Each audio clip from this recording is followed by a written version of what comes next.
We'll open it up for questions and comments, but before we do, Stuart, are the microphones here turned on or available for, and then maybe before we open it up to everybody else, one of the things I was hoping we could leave with tonight is some tips or ideas from you about how we can be better advocates to move toward this change, how we can help the process in some ways, whether it's getting to know our politicians, calling, writing.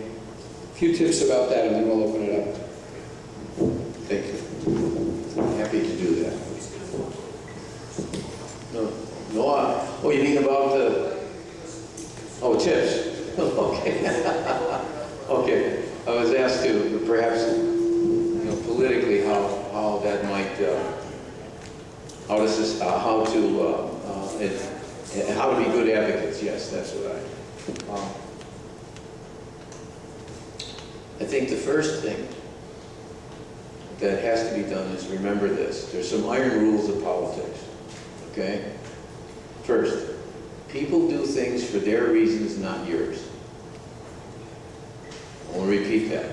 Now, please remember, I'm going to say some things to you now. I'll only take 5 minutes. I'm going to say some things to you now that are going to seem, well, I know that. That's obvious. But here's what I've discovered in politics. It's the obvious you have to state over and over again because it's the obvious people tend to forget first and take most for granted. Think about it.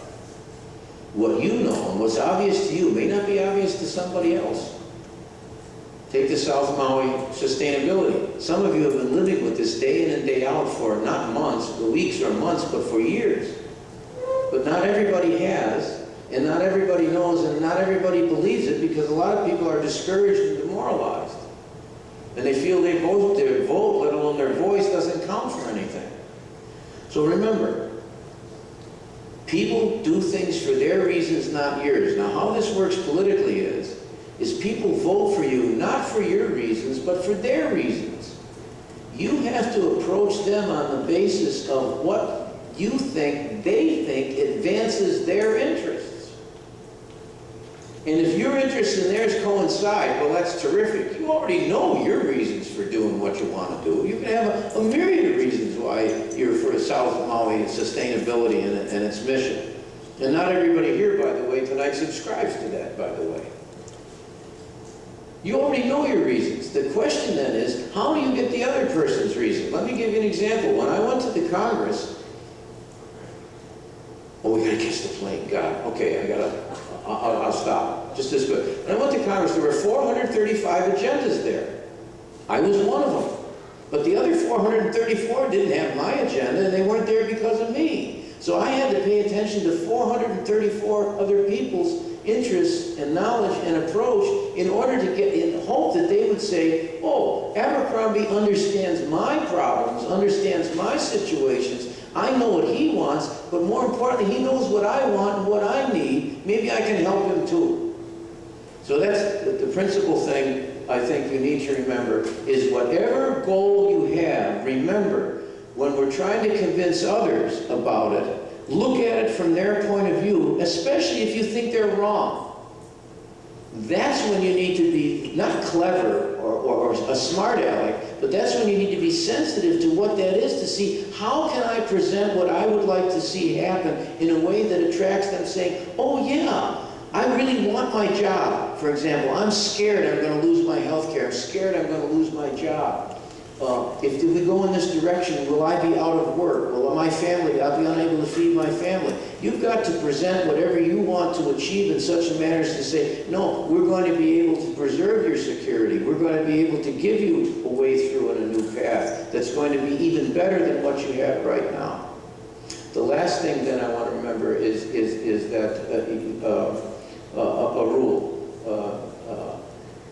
It comes in 3 parts. The first rule then is never expect gratitude for any of this. Do not expect people to be grateful to you for enlightening them as to what they should do and to what your view is. The second rule is never forget the first rule.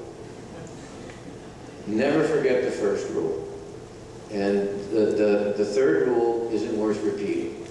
Just you keep those two in mind. Never expect gratitude. That's rule number one. And rule number two is never forget the first rule. You have to do it for the satisfaction, the inherent satisfaction of knowing you're doing your part to help bring sustainability to the world.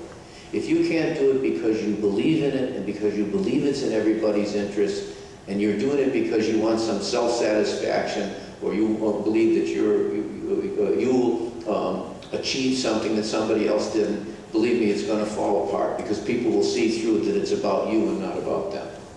Thank you, Al. Do I actually have to leave? Yeah, I'm sorry. This is Andrew Oakey. He's the deputy in my campaign, and he's a villain. We had to catch a flight earlier than we had hoped. Oh. And what we'd like to do, and I've talked more about an opportunity to come back again, hopefully, Okay. and talk. I'm terribly sorry. I did not do this on purpose. We have to catch an 8 o'clock flight, and I understand we have to get to the airport now. Okay. I'm very, very sorry about that. You've been so kind and courteous to me. I'm grateful, profoundly, deeply grateful to you for the chance to speak with you. But I'll tell you what, good things come out of a lot of it. That gives me an opportunity and a good excuse and an explanation to come back and spend some more time personally. And next time I promise I'll keep my mouth shut and my ears open. How's that, Lauren? Okay. Thank you. Thanks for coming.